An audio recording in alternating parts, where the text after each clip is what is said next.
Hey everyone, Serotonin back for one more video. I'm going to see if I can squeeze this in before I get interrupted again.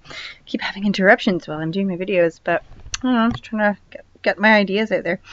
I have been made aware, very highly aware of this website, tartaria.info, through a number of people making videos. And one of the people who I've noticed a lot does really incredible work, I really like his work, is Tech Dancer.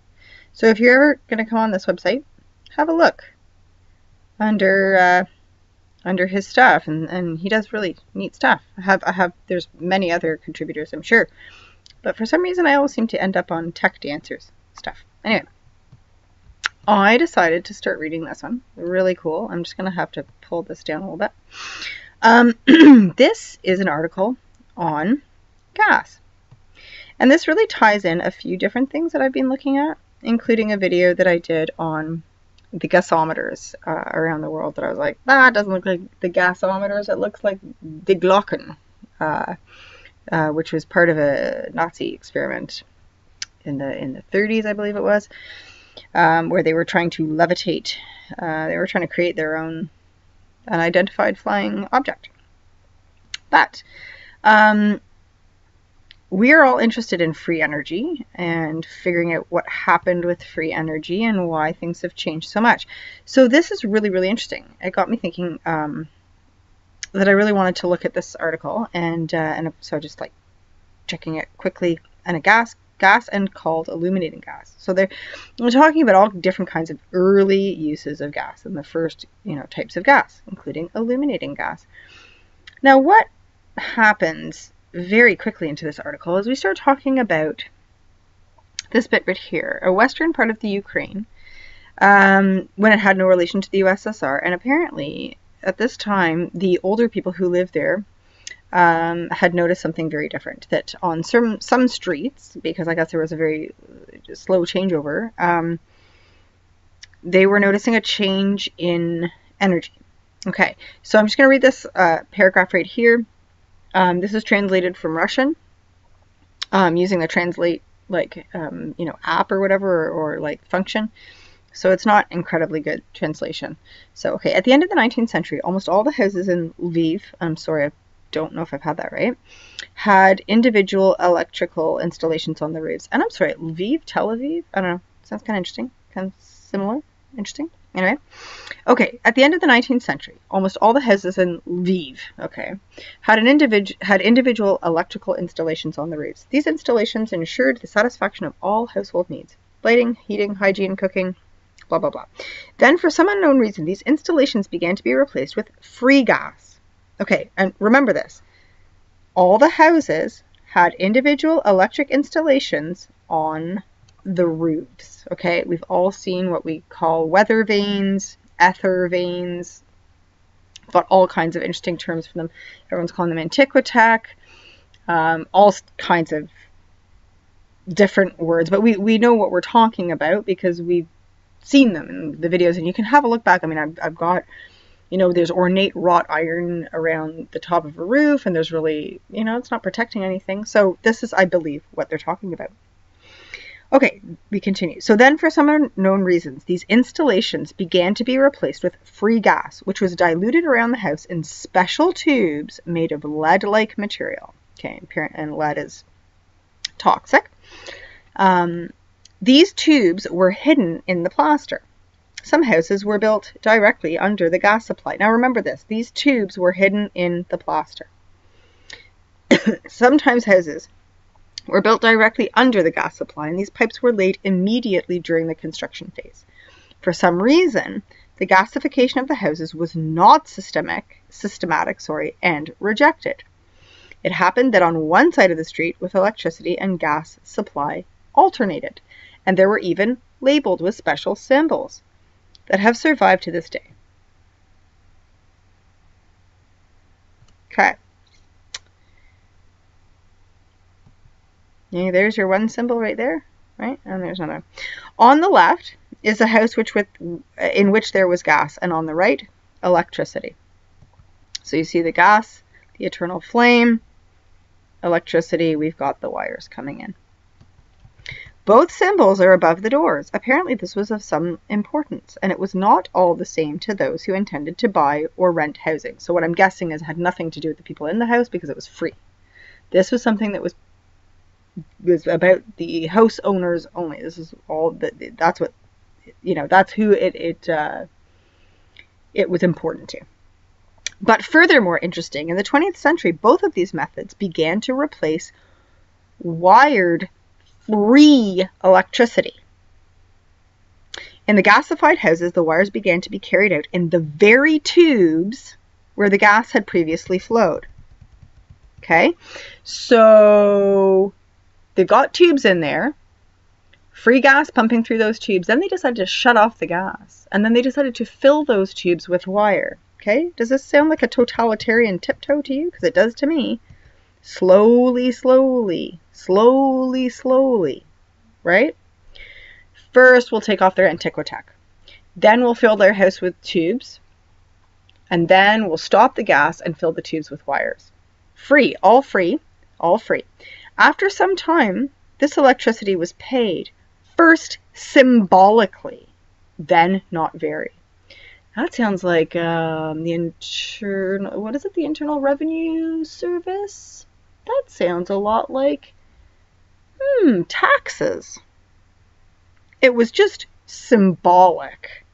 And then suddenly the symbolism was out the window and it was like, no, this is what you do now. So, slowly, slowly, hey? Why were these combinations with free gas and then with free electricity needed?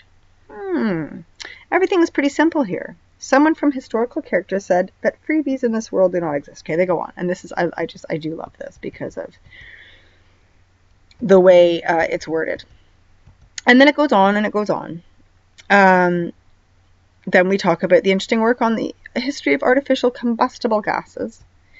And they continue talking about this, that, and the other. And I don't remember where it is. They first bring up the word coke.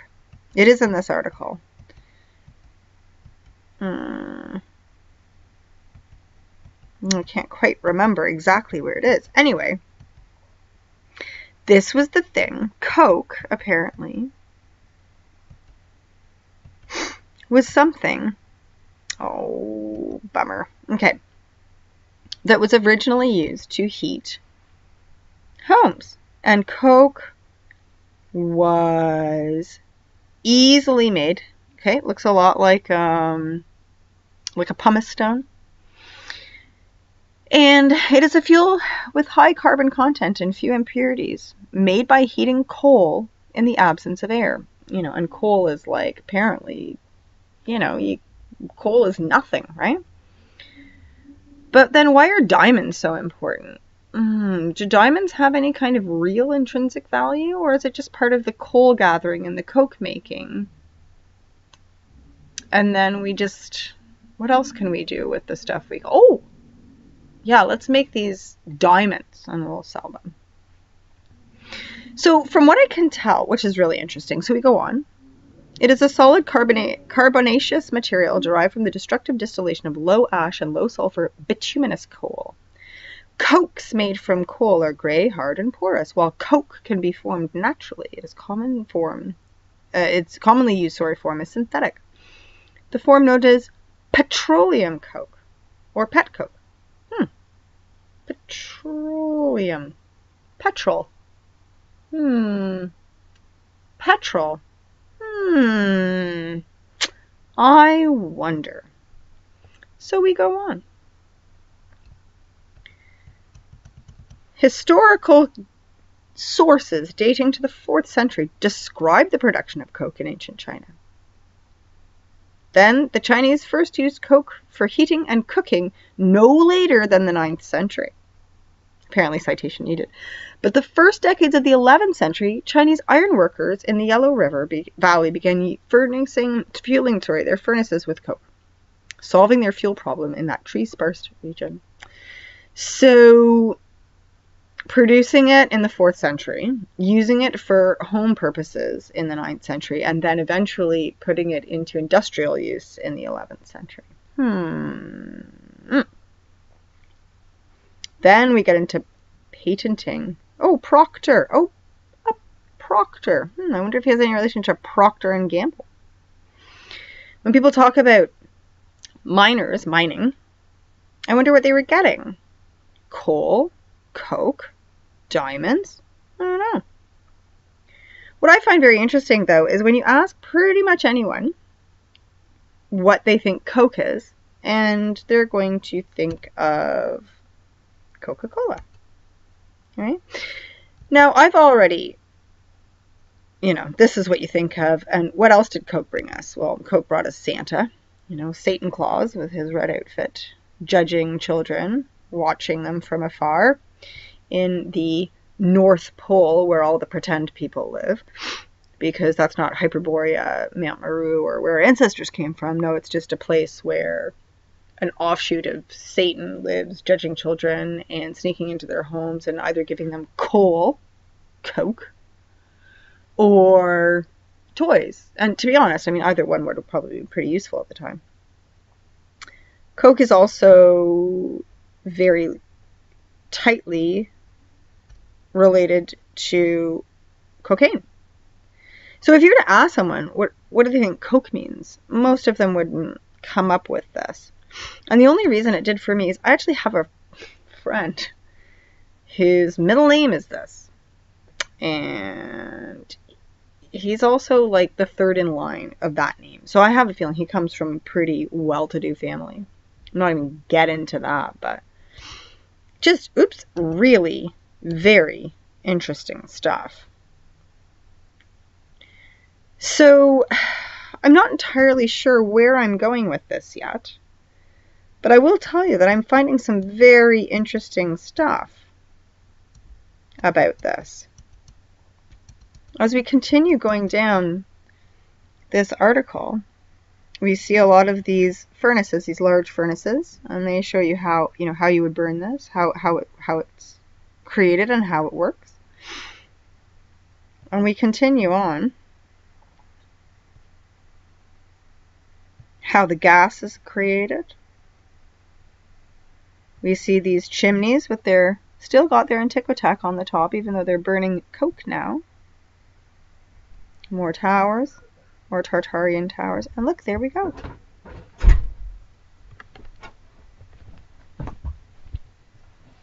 This is a gasometer. Familiar from a different video? Very likely. Okay. What they called gas back then really was gas. So why are we calling a liquid gasoline? That's what I want to know. I want to know how this is all related. Okay. Why is a gasometer referring to gas? Why is all gases something that is not liquid, but a gas, and yet gasoline is a liquid? Okay, there's some very interesting stuff in this article talking about this kind of stuff. And let's have a look at some of these furnaces down here. So all these pipes. They kind of remind me of, pipe organs. Multiple furnace mouths. All that gas going up. Gasometer. Broken gasometer. And they're asking, what is going on with this stuff? Why is it so fancy? And there you go. And it just occurred to me today. Someone described as a child what they saw when they saw this going. And I realized these are huge bellows. This is like a huge bellows. I didn't understand it when I was first reading their descriptions of what a gasometer was. But there you go. Look at that one.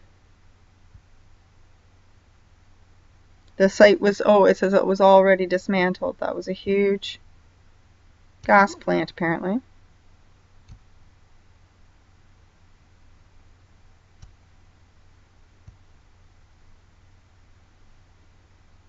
Anyway, I'm going to leave it here. This is just a findings video. This is not a answers.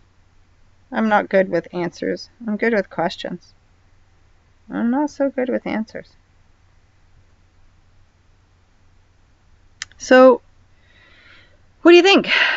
Do you think Coca-Cola was created, a black, bubbly, soft drink, put cocaine in it so they could come up with a reason to call it Coca-Cola Coke, but really it was a black, porous substance? This is raw Coke.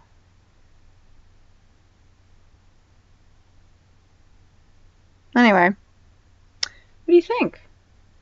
Do you think it was just a way to divert attention away from what Coke really is and what Coke was really for and how it's connected to all of this? You know, if you, what is it with the, takes one generation or 3 generations to erase history, you know, and we know they love doing that. You know, they separate the kids from the parents and put them on a train and forced migration, and everyone gets moved around, but there's nobody, no elders around to check on the history, and so you just indoctrinate the children with whatever you want to tell them. Is this all part of that? Looks like it to me. My spidey senses are tingling, so I don't know about you guys, but anyway, I just about got an interruption during that. Managed to do some hand signaling so I could keep going with the video, but time is running out. I'm off for dinner. Have a great night. God bless.